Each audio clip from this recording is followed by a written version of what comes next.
Hello everyone, welcome to beyond teachings. I am Suman Shankar, your physics teacher. तो आज जो हम लोग पढ़ने वाले हैं डिस्पर्सन के बारे में, है ना। डिस्पर्सन क्या है, हम लोगों ने प्रीवियस क्लास में थोड़ा सा प्रिज्म के बारे में पढ़ा था और प्रिज्म से क्या होता है, डिस्पर्सन होता है ना। तो आज हम लोग पढ़ेंगे डिस्पर्सन होता क्या है, डिस्पर्सन के बारे में जानेंगे कैसे डिफाइन करते हैं उसको, और हम जानेंगे कि डिस्पर्सन जब प्रिज्म में होता है तो क्या होता है, ठीक है ना। तो यहाँ पे मैंने लिखा है डिस्पर्सन, ठीक है। डिस्पर्सन सबसे पहले क्या होता है, अगर मैं एक व्हाइट लाइट को क्या करूँ, एक प्रिज्म से पास करूँ, है ना। प्रिज्म के बारे में हम लोगों ने प्रीवियस क्लास में जाना था कि प्रिज्म क्या होता है। तो अगर मैं क्या करता हूँ, एक व्हाइट लाइट को क्या करता हूँ, एक प्रिज्म से पास करता हूँ, है ना। तो जैसे ये प्रिज्म है, ठीक है, मैंने क्या किया, व्हाइट लाइट लिया, यहाँ से इसको पास किया। तो जैसे ही व्हाइट लाइट को मैंने पास किया तो मैंने क्या देखा कि जैसे ही प्रिज्म की दूसरे साइड से व्हाइट लाइट जब निकलता है तो ये क्या हो जाता है, स्प्लिट हो जाता है डिफरेंट कलर्स में। समझ में आई बात, मतलब व्हाइट लाइट क्या हुआ, प्रिज्म में एंटर किया व्हाइट लाइट, है ना, लेकिन जैसे ही वो प्रिज्म से बाहर निकला तो क्या हुआ वहां पे कि वो 7 कलर में स्प्लिट कर गया, मतलब 7 कलर में ब्रेक हो गया, टूट गया। तो इसी प्रोसेस को हम लोग बोलते हैं डिस्पर्सन। समझ में आई बात, है ना। तो डिस्पर्सन क्या होता है, डिस्पर्सन क्या होता है कि the splitting of white light into its component colours. White light को अगर मैं क्या करता हूं, उसके कंपोनेंट कलर में स्प्लिट करता हूं, तो वो किससे कर सकता हूं, मैं प्रिज्म से कर सकता हूं, ठीक है। समझ में आ रही बात। और इस प्रोसेस को हम लोग क्या बोलते हैं, डिस्पर्सन बोलते हैं। मतलब कि dispersion is the process of splitting of white light into its constituent colours. मतलब इससे मुझे और एक क्या बात पता चलती है, जो व्हाइट लाइट है, मतलब जो सन लाइट है ना, व्हाइट लाइट जो सन से जो आ रहा है व्हाइट लाइट, वो क्या होता है, 7 कलर का मिक्सचर होता है, ठीक है। और जो 7 कलर का मिक्सचर मुझे मिलता है, जैसे ही मैं व्हाइट लाइट को प्रिज्म से पास करता हूं तो मुझे क्या होता है, 7 कलर का एक मिक्सचर मिलता है इस टाइप का, है ना। 7 कलर का मिक्सचर या स्ट्रिप मैं इसको बोल सकता हूँ, पट्टी, है ना, स्ट्रिप मिलता है एक 7 कलर का, और स्ट्रिप को मैं स्पेक्ट्रम के नाम से जानता हूँ। समझ में आई बात। तो अगर मुझसे पूछा जाए कि व्हाट इज स्पेक्ट्रम, तो मैं क्या बोलूंगा कि the strip of 7 colours. Simple है ना, ये दो डिस्पर्सन से जो मुझे स्ट्रिप ऑफ 7 कलर्स मिलता है मैं उसको क्या बोलता हूँ, स्पेक्ट्रम बोलता हूँ। समझ में आ रही है बात, ठीक है ना। तो ये बात थी डिस्पर्सन की और डिस्पर्सन थ्रू प्रिज्म की। तो डिस्पर्सन क्या हुआ, 7 कलर में स्प्लिट होना। तो डिस्पर्सन जो है उसका मैं क्या करता हूँ, उसका हम लोग अपने जनरल लाइफ में भी एक बहुत अच्छा उसका एग्जांपल है जो हम लोग देखते हैं, उसको हम लोग बोलते हैं रेनबो, है ना। रेनबो आप सबने देखा होगा। रेनबो क्या होता है, जब कभी बारिश होती है, रेनी सीजन होता है ना, तो क्या होता है कि उसमें रेनबो कभी कभी मुझे दिखाई देता है। तो रेनबो कैसे फॉर्म होता है, तो रेनबो भी क्या है, डिस्पर्सन के कारण ही क्या होता है, रेनबो फॉर्म होता है। समझ में आ रही बात। तो डिस्पर्सन से कैसे रेनबो फॉर्म होता है इसको हम लोग जानते हैं। तो क्या होता है, जब रेन होता है, जब बारिश होती है, तो बारिश के क्या होते हैं, वाटर ड्रॉपलेट्स होते हैं इस तरह से, है ना, वाटर ड्रॉपलेट्स होते हैं। और सनलाइट क्या होता है कि वहां पे होता है ना।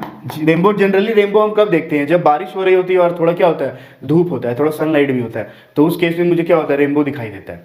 तो क्या होता है कि जैसे ही क्या होता है, सनलाइट जब पड़ता है वाटर ड्रॉपलेट्स में, ठीक है ना, तो वाटर ड्रॉपलेट्स क्या होता है, प्रिज्म के जैसा काम करता है। मतलब ये जो प्रिज्म यहाँ पे बना हुआ है, क्या होगा, वाटर ड्रॉपलेट्स क्या होगा, उस प्रिज्म के जैसा वर्क करेगा। और जैसे ही ये सनलाइट क्या होगा, इस वाटर ड्रॉपलेट्स के अंदर इंटर करेगा, और इसमें क्या है, बहुत सारे वाटर ड्रॉपलेट इस तरह से, है ना, बहुत सारे वाटर ड्रॉपलेट्स होते हैं जब रेन होता है।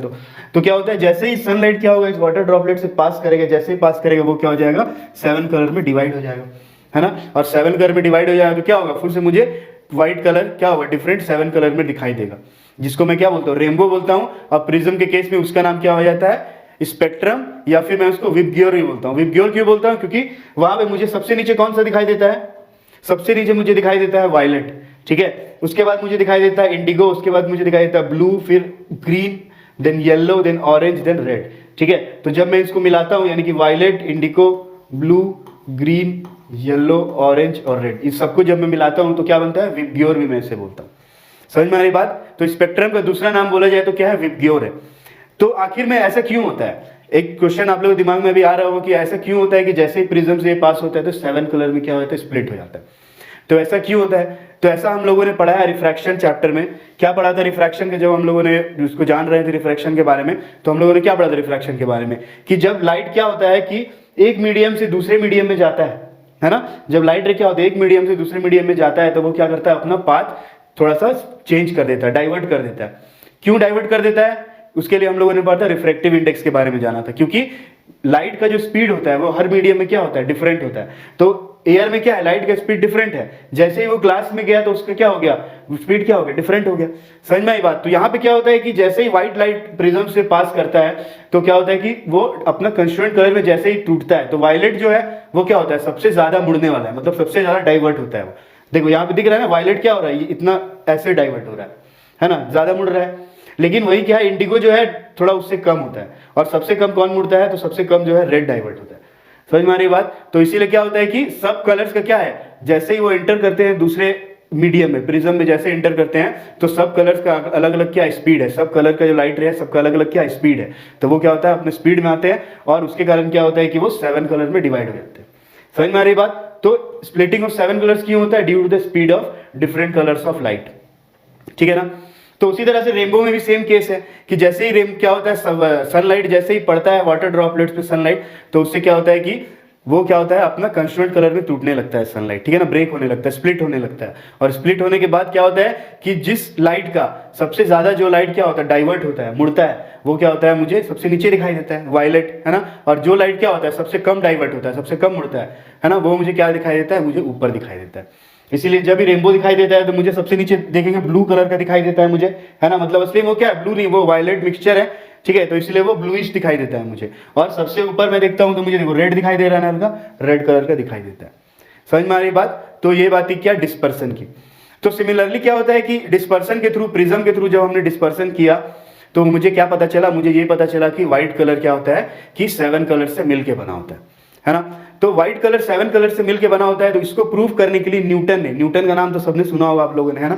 तो न्यूटन ने एक एक्सपेरिमेंट किया जिसको मैं बोलता हूँ न्यूटन प्रिज्म एक्सपेरिमेंट, है ना? तो ये क्या था Newton prism experiment? Newton prism experiment से मुझे ये पता चला कि जो सनलाइट होता है वो क्या होता है 7 कलर से मिलके बना होता है। मतलब कि अगर उस 7 कलर को, जैसे कि यहाँ पे एक 7 कलर निकल रहा है ना, सपोज 7 कलर्स निकल रहे हैं यहाँ पे, है ना? तो अगर इन 7 कलर्स को मैं क्या करूं, फिर से इसका मैं डिस्पर्सन अगर कराऊं तो क्या वो व्हाइट लाइट बनता है। ठीक है? तो यही एक्सपेरिमेंट क्या किया था, न्यूटन ने किया था। तो इसको पढ़ते हैं। हाँ, तो न्यूटन ने क्या किया यहाँ पे, न्यूटन ने क्या किया, प्रिज्म लिया। ठीक है? तो सबसे पहले न्यूटन ने क्या किया कि एक प्रिज्म लिया, और प्रिज्म में से क्या किया कि जैसे ही व्हाइट लाइट को पास कराया, ठीक है, तो क्या हो गया, वो 7 कलर में डिवाइड हो गया जिस तरह से होता था, है ना? तो फिर उसने क्या किया कि उसके बाद और बहुत सारे प्रिज्म उसने लगाए, मैंने एक और प्रिज्म इस तरह से लगाया, और उसने देखा कि क्या और कलर्स मुझे मिल रहा है, तो उसका कुछ खास रिजल्ट वहां से मिला नहीं। ठीक है ना? लेकिन न्यूटन ने क्या किया कि जब उसने क्या किया कि 2 प्रिज्म को क्या किया, अपोजिट डायरेक्शन, इन्वर्टेड डायरेक्शन में लगाया। ठीक है? एक प्रिज्म को उसने ऐसे लिया और दूसरा प्रिज्म को क्या किया उसने इन्वर्टेड डायरेक्शन में इस तरह से ले लिया, है ना? तो क्या हुआ, तो उसने ये देखा कि जैसे ही व्हाइट लाइट क्या हुआ यहां से पास हुआ, तो पहला वाला प्रिज्म में जैसे ही वो इंटर किया, रिफ्रैक्शन हुआ और डिस्पर्सन हुआ, तो उसके कारण क्या हुआ, वो 7 कलर में स्प्लिट हुआ। मतलब कि उसे यहाँ पे क्या मिला, यहाँ पे वायलेट मिला, यहाँ पे रेड मिला, और बीच में उसे सारे बाकी कलर्स 5 कलर्स मिले उसको। ठीक है ना? लेकिन फिर उसने क्या किया कि जैसे ही उसने एक और प्रिज्म लगाया इन्वर्टेड डायरेक्शन में, उल्टा डायरेक्शन में, यहाँ पे जैसे ही एक दूसरा प्रिज्म लगाया, और जब ये 7 कलर्स को उसने प्रॉपर्ली पास कराया फिर से, है ना? तो ये 7 कलर का जो स्ट्रिप मिल रहा था, स्पेक्ट्रम जो मिल रहा था, उसको वो फिर से क्या किया उसने एक दूसरे प्रिज्म से जैसे ही पास कराया, जो प्रिज्म कैसा था, इन्वर्टेड डायरेक्शन में था, तब उसने क्या देखा कि जो इस प्रिज्म से जो दूसरे साइड से जो लाइट निकला, वो लाइट कैसा था, वो लाइट कैसा था, वो लाइट व्हाइट था। समझ में आई बात? वो लाइट कैसा था, वो कैसा था, वो लाइट व्हाइट था। ठीक है? तो इसी को हम लोग क्या बोलते हैं, इसी को हम लोग बोलते हैं न्यूटन प्रिज्म एक्सपेरिमेंट। कि न्यूटन ने क्या किया, 2 प्रिज्म को अपोजिट और इन्वर्टेड डायरेक्शन में लगाया, और लगाने के बाद जब व्हाइट लाइट को उसने पास कराया, तो उसने क्या देखा कि स्पेक्ट्रम, जब फर्स्ट प्रिज्म से जब व्हाइट लाइट पास कर रहा है तो स्पेक्ट्रम मिल रहा है मुझे, और जब ये स्पेक्ट्रम क्या हो रहा है, दूसरा इन्वर्टेड वाला प्रिज्म से पास कर रहा है, तो फिर से मुझे क्या मिल जा रहा है, व्हाइट लाइट मिल जा रहा है। समझ में आया बात? तो न्यूटन प्रिज्म एक्सपेरिमेंट में क्या दिखाया गया, ये दिखाया गया recombination of the spectrum of white light. ठीक है? मतलब कि अगर मैं क्या करता हूं, स्पेक्ट्रम क्या होता है, सेकंड वाले प्रिज्म से मैं स्पेक्ट्रम को पास कराता हूं, तो वो स्पेक्ट्रम क्या हो जाते हैं, रिकंबाइन हो जाते हैं, है ना? और रिकंबाइन होने के बाद क्या देते हैं मुझे, व्हाइट लाइट देते हैं। समझ में आ रही बात? ठीक है? तो ये बात थी डिस्पर्सन की और न्यूटन प्रिज्म एक्सपेरिमेंट की। अब बात करते हैं इससे रिलेटेड क्वेश्चंस की। तो इससे रिलेटेड क्वेश्चंस क्या आता है एग्जाम में, तो जनरली मुझसे क्या पूछ सकता है, व्हाट इज डिस्पर्सन? तो मैं क्या लिखूंगा, splitting of white light into its constituent colour is called dispersion. ठीक है? मुझसे पूछ सकता है कि व्हाट इज स्पेक्ट्रम, तो स्पेक्ट्रम क्या होता है, the band of 7 colour is called spectrum. इस टाइप के क्वेश्चन मुझसे पूछ सकता है। ठीक है? या फिर पूछ सकता है डिस्पर्सन प्रोसेस को दिखाना, तो डिस्पर्सन प्रोसेस को कैसे दिखाया गया है, एक प्रिज्म बना के 7 कलर में डिवाइड कर देना है, सिंपल है। या फिर मुझसे पूछ सकता है कि जैसे रेनबो वाला मैंने पिछले सेशन में बताया था, याद होगा, तो रेनबो में क्या था, हाउ रेनबो फॉर्म, तो रेनबो कैसे फॉर्म होता है, ये लिखने आ सकता है ना? या फिर इसमें से क्या आ सकता है, what do you mean by Newton prism experiment, Newton prism experiment क्या होता है। तो इस टाइप के क्वेश्चन क्या होते हैं, इससे आ सकते हैं। और जो पीडीएफ है हमारी वेबसाइट में, उस पीडीएफ से आपको वो सारे क्वेश्चंस और उसके आंसर नोट्स में आपको मिल जाएंगे। ठीक है ना? तो होप आपको ये क्लास जो है पसंद आया होगा और समझ में भी आया होगा। उसके बाद भी अगर कुछ भी डाउट या क्वेरीज आपको हो तो जरूर कमेंट बॉक्स में लिखें। ठीक है, तो मिलते हैं बच्चों अगले सेशन में एक नए चैप्टर के साथ, एक नए टॉपिक के साथ। तब तक के लिए goodbye and take care. Thank you.